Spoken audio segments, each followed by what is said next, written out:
In today's video, we'll explore how some Russian airlines are finding innovative solutions amidst the closure of official parts and spares markets due to ongoing geopolitical tensions. Recently, Russia's largest airline, Aeroflot, made headlines by sending some of its A330s to Iran for maintenance.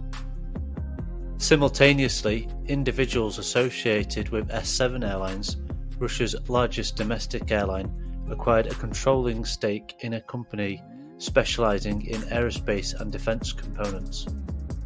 An S7 subsidiary, OOO Engineering, purchased 22.66% of the Burdysk electromechanical factory, while an individual called Sergei Savchenkov, a former director of S7 Space, also part of the S7 group, had acquired another 59.52% of the capital. Established in 1959, BEMZ is located in Siberia and produces precision parts and components for the aerospace industry, with clients like Roscosmos, the Russian space agency. By securing control of BEMZ, S7 Airlines aims to manufacture its components, reducing reliance on the official parts and spares markets.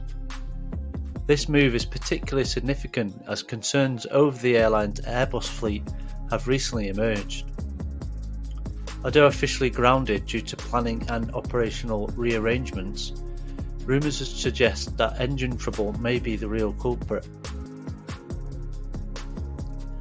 The sanctions on Russia have impacted the economy and the aviation industry, prompting companies like S7 Airlines to seek alternative solutions.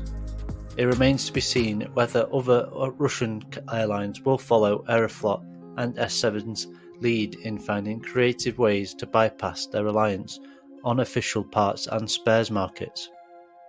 In summary, S7 Airlines' acquisition of BEMZ showcases the airline's determination to adapt and maintain a competitive edge in challenging times.